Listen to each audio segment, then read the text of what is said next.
नमस्कार दोस्तों। स्वागत है आपका अनस्टॉपेबल मोटिवेशनल फ्यूल चैनल में।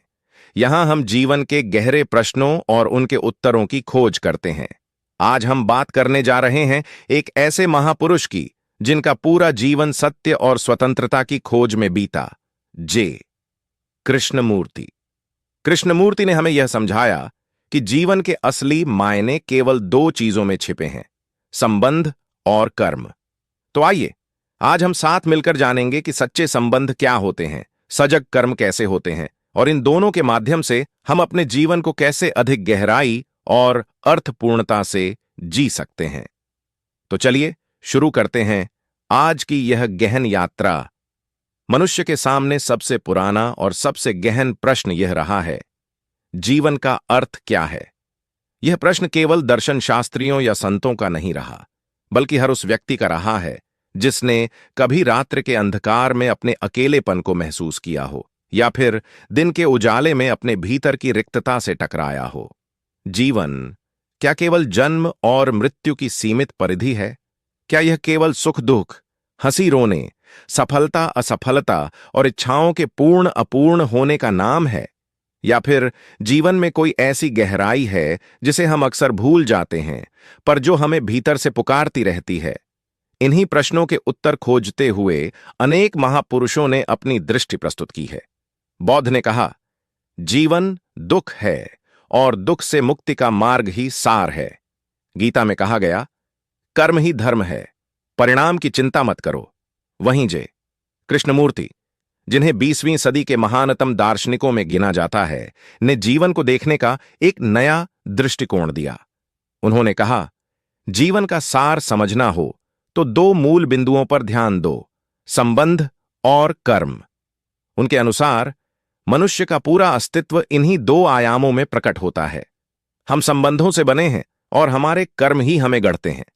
किंतु दुर्भाग्य यह है कि हम न तो संबंधों को सही अर्थों में जी पाते हैं और न ही कर्म को उसकी सजगता में।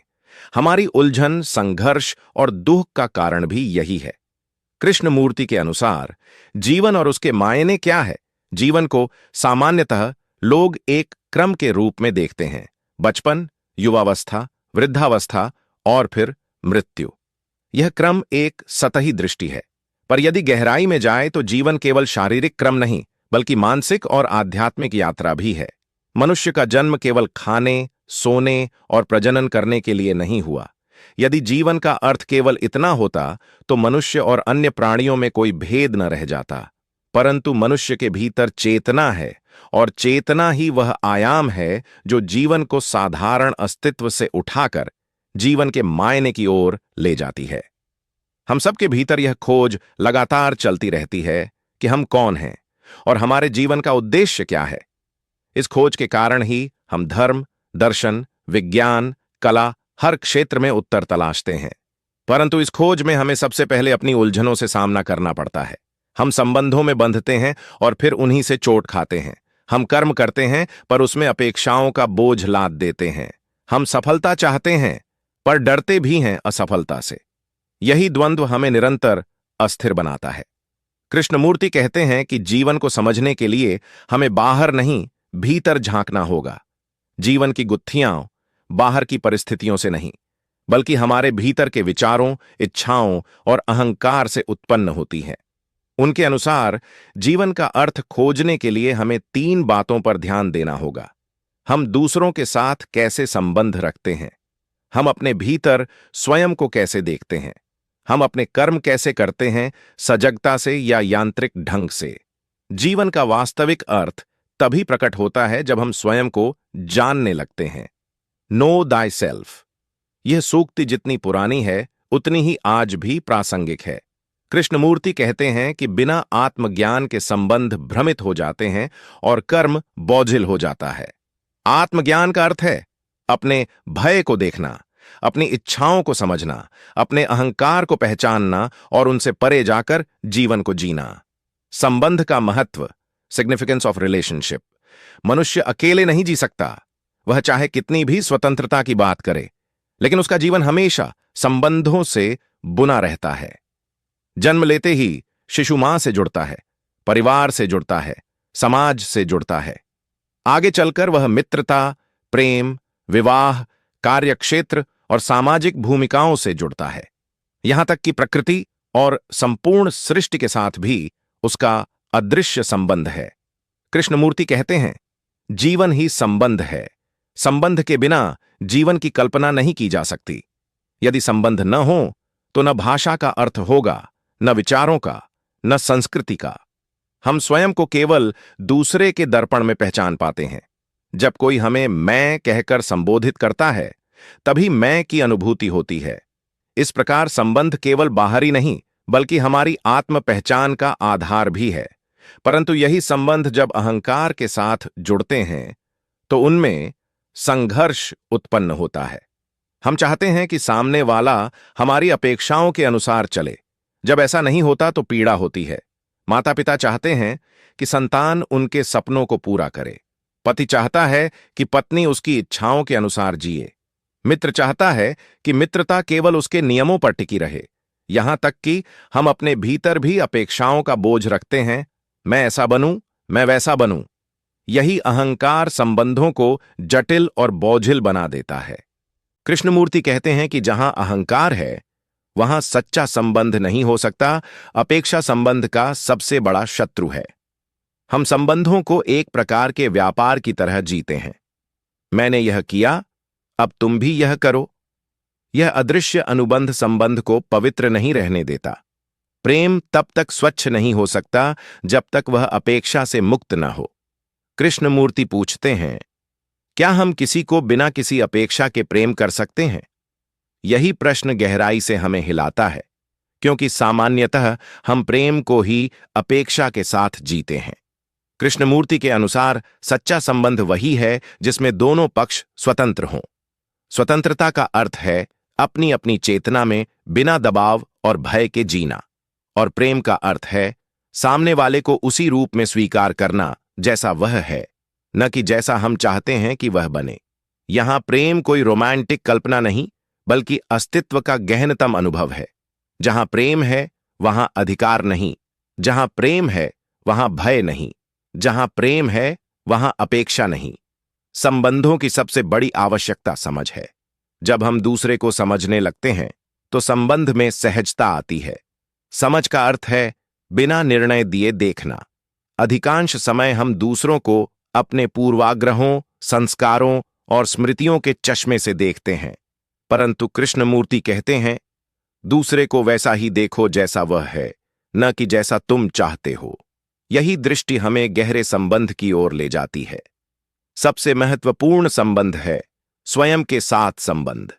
यदि हम स्वयं से शांति में नहीं हैं, तो किसी और के साथ शांति में कैसे रह सकते हैं? यदि हम स्वयं से संघर्षरत हैं, तो यह संघर्ष बाहर भी झलकेगा। यदि हम स्वयं से असंतुष्ट हैं, तो यह असंतोष हर संबंध को प्रभावित करेगा। इसलिए कृष्णमूर्ति कहते हैं कि पहले अपने भीतर झांको, स्वयं को समझो। जब आत्म संबंध स्पष्ट हो जाता है, तो अन्य संबंध सहज रूप से स्पष्ट हो जाते हैं। करुणा संबंध का अंतिम रूप है। यह वह अवस्था है जब हम केवल अपने लिए नहीं, बल्कि संपूर्ण जीवन के लिए जीते हैं। करुणा हमें मनुष्य से मनुष्य, मनुष्य से प्रकृति और मनुष्य से ब्रह्मांड तक जोड़ती है। करुणा में कोई मैं और तुम नहीं होता। वहां केवल जीवन की धारा होती है जो सब में समान रूप से बह रही है। कर्म का आयाम, डिमेंशन ऑफ एक्शन। भारतीय संस्कृति में कर्म शब्द बहुत व्यापक है। सामान्यतः लोग इसे काम या क्रिया मान लेते हैं। धार्मिक दृष्टि से कर्म का अर्थ है हमारे किए हुए अच्छे बुरे कार्य जिनका फल हमें आगे मिलना है। गीता में कर्म का महत्व और भी गहराई से बताया गया है। कर्म करो, फल की चिंता मत करो। लेकिन कृष्णमूर्ति का दृष्टिकोण इन सब से कुछ अलग है। वे कर्म को केवल बाहरी गतिविधि नहीं मानते, बल्कि मनुष्य की आंतरिक चेतना की अभिव्यक्ति कहते हैं। कृष्णमूर्ति कहते हैं, कर्म ही जीवन है। यदि कर्म न हो तो जीवन ही नहीं। हम हर क्षण कर्म कर रहे हैं। बोलना, सोचना, चलना, खाना, सब कर्म है। यहां तक कि चुप रहना भी एक कर्म है। कोई निर्णय न लेना भी वास्तव में एक निर्णय और इस प्रकार एक कर्म है। इसलिए वे मानते हैं कि जीवन का कोई क्षण कर्म से खाली नहीं है। कृष्णमूर्ति का सबसे बड़ा प्रश्न यह है कि क्या हमारा कर्म स्वतंत्र है या केवल विचारों और स्मृतियों का परिणाम? अधिकांश समय हमारा कर्म स्वतंत्र नहीं होता। हम परंपरा के अनुसार चलते हैं। हम भय, इच्छा या लालच के कारण कार्य करते हैं। हम दूसरों की अपेक्षाओं से बंधकर कार्य करते हैं। इसलिए हमारे कर्मों में स्वतंत्रता नहीं, बल्कि शर्तबद्धता, कंडीशनिंग होती है। कृष्णमूर्ति बार बार कहते हैं कि अधिकांश मनुष्य यांत्रिक ढंग से जीते हैं। हम वही सोचते हैं जो समाज ने हमें सिखाया, वही करते हैं जो परंपरा या डर कहता है। हमारी प्रतिक्रियाएं स्वचालित, ऑटोमेटिक होती हैं। ऐसा कर्म जीवन को बोझ बना देता है। इसके विपरीत सजग कर्म, एक्शन विद अवेयरनेस, वह है जिसमें मनुष्य पूरी तरह चेतन हो। जब हम बिना किसी डर या लालच के निर्णय लेते हैं, जब हमारे भीतर स्पष्टता हो कि हम क्या कर रहे हैं और क्यों कर रहे हैं, जब हमारा कर्म अतीत की स्मृतियों या भविष्य की आशाओं पर आधारित न होकर वर्तमान क्षण से उपजता हो, यही सजग कर्म जीवन को हल्का और सार्थक बनाता है। हमारे कर्म की सबसे बड़ी बाधा है फल की अपेक्षा। हम चाहते हैं कि हर कर्म का कोई विशेष परिणाम मिले। पढ़ाई करो ताकि अच्छे अंक मिलें, काम करो ताकि पैसा मिले, सेवा करो ताकि समाज में नाम हो। यह अपेक्षा कर्म को पवित्र नहीं रहने देती। कर्म तब केवल साधन बन जाता है, साध्य नहीं। कृष्णमूर्ति कहते हैं कि यदि कर्म प्रेम और सजगता से हो तो उसमें परिणाम की चिंता गौण हो जाती है।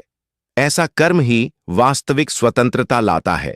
अक्सर हम कर्म को नैतिक और अनैतिक की कसौटी पर मापते हैं, लेकिन कृष्णमूर्ति कहते हैं नैतिकता थोपे हुए नियमों से नहीं आती। यदि मनुष्य भीतर से सजग है तो उसके कर्म स्वाभाविक रूप से सही होंगे। इसका अर्थ है कि सच्ची नैतिकता बाहरी नियमों से नहीं, बल्कि भीतरी समझ से आती है। जब कर्म आत्म केंद्रित न होकर करुणा से प्रेरित हो, तब वह कर्म न केवल हमारे लिए बल्कि संपूर्ण जगत के लिए कल्याणकारी हो जाता है। करुणा से किया गया कर्म किसी परिणाम या प्रशंसा की अपेक्षा नहीं करता। वह केवल जीवन की सहज धारा की अभिव्यक्ति होता है। कृष्णमूर्ति का दृष्टिकोण हमें यह सिखाता है कि कर्म हर क्षण हो रहा है। यदि हम सजग नहीं हैं तो वह यांत्रिक कर्म बन जाता है। यदि हम सजग हैं तो वही कर्म मुक्ति का मार्ग बन जाता है। इसलिए जीवन का असली अर्थ है सजग कर्म। आधुनिक जीवन और चुनौतियां। 21वीं सदी का मनुष्य पहले से कहीं अधिक तेज गति से जी रहा है। मोबाइल, इंटरनेट, सोशल मीडिया और आर्टिफिशियल इंटेलिजेंस ने जीवन को अभूतपूर्व सुविधाएं दी हैं, परंतु इन्हीं साधनों ने मनुष्य को भीतर से खाली भी कर दिया है। हर क्षण सूचना का शोर, तुलना और प्रतिस्पर्धा हमें अस्थिर बनाए रखता है। कृष्णमूर्ति कहते हैं कि तकनीक बुरी नहीं, लेकिन जब हम उसे अपनी चेतना पर हावी होने देते हैं, तब समस्या पैदा होती है। हम साधनों के मालिक नहीं रह जाते, साधन हमारे मालिक बन जाते हैं। आज संबंध अधिकतर भूमिकाओं और औपचारिकताओं तक सीमित हो गए हैं। परिवार एक सोशल यूनिट है, लेकिन उसमें आत्मीयता कम हो रही है। मित्रता अब चैट बॉक्स और इमोजी तक सिमट रही है। प्रेम में गहराई से ज्यादा तात्कालिक आकर्षण हावी हो रहा है। यह कृत्रिमता हमें भीतर से और अधिक अकेला बना देती है। कृष्णमूर्ति कहते हैं कि सच्चा संबंध तभी संभव है जब हम एक दूसरे को बिना नकाब देख सकें, पर आधुनिक जीवन हमें लगातार नकाब पहनने पर मजबूर करता है। सफलता का, खुशी का, आत्मविश्वास का। आज अधिकांश कर्म प्रणाली सिस्टम के तहत हो रहे हैं। छात्र पढ़ते हैं केवल अंकों के लिए, कर्मचारी काम करते हैं केवल तनख्वाह के लिए, व्यापारी सेवा नहीं, केवल लाभ देखते हैं। इस यांत्रिकता में सजगता और करुणा खो जाती है। कर्म केवल एक बोझ, एक मजबूरी बनकर रह जाता है। कृष्णमूर्ति चेतावनी देते हैं कि यदि कर्म केवल यांत्रिक हो जाए तो जीवन धीरे धीरे अर्थहीन लगने लगता है। तब मनुष्य या तो भाग दौड़ में खो जाता है या फिर निराशा में डूब जाता है। आधुनिक जीवन की सबसे बड़ी चुनौती है अकेलापन। भीड़ में रहने के बावजूद मनुष्य भीतर से अकेला है। सोशल मीडिया पर सैकड़ों मित्र हैं, पर सच्ची आत्मीयता किसी से नहीं। घर और दफ्तर में व्यस्तता है, पर भीतर शांति नहीं। भौतिक साधन प्रचुर हैं, पर मानसिक सुकून नहीं। इसी से उत्पन्न होता है तनाव, अवसाद और मानसिक विकार। कृष्णमूर्ति कहते हैं कि अकेलापन तब तक बना रहेगा जब तक हम संबंध को वस्तु की तरह और कर्म को साधन की तरह देखते रहेंगे। आज की शिक्षा और कार्य प्रणाली ने जीवन को प्रतिस्पर्धा का अखाड़ा बना दिया है। विद्यार्थी एक दूसरे से आगे निकलने की होड़ में जी रहे हैं। नौकरी पेशा लोग प्रमोशन और पद की दौड़ में थक चुके हैं। समाज में मान सम्मान पाने की चाह हमें निरंतर भयभीत रखती है। कृष्णमूर्ति कहते हैं कि भय से प्रेरित जीवन कभी स्वतंत्र नहीं हो सकता। भय हमेशा या तो भागने की प्रवृत्ति लाता है या आक्रामकता, और यही हमारे संबंध और कर्म दोनों को दूषित कर देता है। कृष्णमूर्ति का समाधान सरल लेकिन गहरा है। सजगता, अवेयरनेस। हर क्षण यह देखना कि हम क्या कर रहे हैं, क्यों कर रहे हैं। नकाब उतारना, संबंधों में सच्चाई लाना, अपने और दूसरों के सामने वास्तविक होना। अपेक्षा से मुक्ति, प्रेम और कर्म को फल की चिंता से मुक्त करना। आत्मज्ञान, अपने भीतर की इच्छाओं, भय और अहंकार को पहचानना। वे कहते हैं, परिवर्तन कोई भविष्य की बात नहीं है। यदि तुम देख सको कि अभी तुम्हारे जीवन में क्या चल रहा है और उसे पूरी गहराई से समझ सको, तो परिवर्तन उसी क्षण हो जाएगा।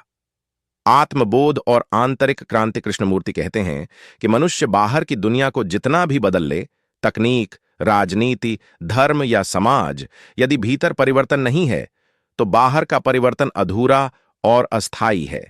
आत्मबोध का अर्थ है स्वयं को देखना, अपनी इच्छाओं और भय को पहचानना, अपने विचारों और स्मृतियों की सीमाओं को समझना, और यह जानना कि मैं, जिसे हम इतना गंभीरता से पकड़ते हैं, वह केवल अतीत का संग्रह है। जब यह आत्मबोध होता है तभी वास्तविक क्रांति संभव है। आंतरिक क्रांति का अर्थ है चेतना में वह बदलाव जहां हम अहंकार, अपेक्षा और भय की पकड़ से मुक्त हो जाते हैं। यह क्रांति न किसी आंदोलन से आती है, न किसी गुरु या ग्रंथ से। यह क्रांति तभी आती है जब हम स्वयं को गहराई से देखना और समझना शुरू करते हैं। कृष्णमूर्ति कहते हैं, परिवर्तन क्रमिक नहीं, तत्काल होता है। जब तुम अपने को पूरी तरह देख लेते हो, उसी क्षण परिवर्तन होता है। जब आत्मबोध होता है तब हमारे संबंध बदल जाते हैं। हम दूसरों को बदलने की कोशिश नहीं करते, हम सामने वाले को उसकी वास्तविकता में स्वीकार करते हैं। हम अपेक्षाओं और अधिकारों के बोझ से मुक्त हो जाते हैं। तब संबंध केवल औपचारिकता या व्यापार नहीं, बल्कि प्रेम और करुणा की गहरी धारा बन जाते हैं। जब आत्मबोध होता है तब कर्म भी बदल जाता है। कर्म यांत्रिक नहीं रहता। कर्म अब किसी परिणाम या डर का साधन नहीं बनता। कर्म सहजता और सजगता से प्रवाहित होता है।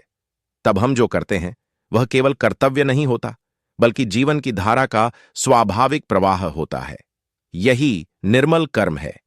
आत्मबोध का अंतिम फल है करुणा और स्वतंत्रता। करुणा जो केवल मनुष्य तक नहीं, बल्कि संपूर्ण प्रकृति और ब्रह्मांड तक फैलती है। स्वतंत्रता जो किसी बाहरी सत्ता से नहीं, बल्कि भीतर की बंधनों से मिलती है।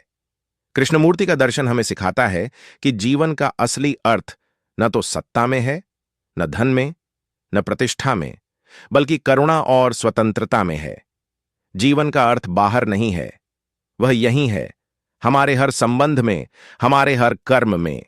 जब हम संबंध को प्रेम और स्वतंत्रता से जीते हैं और कर्म को सजगता और करुणा से करते हैं, तभी जीवन वास्तव में अर्थपूर्ण बनता है।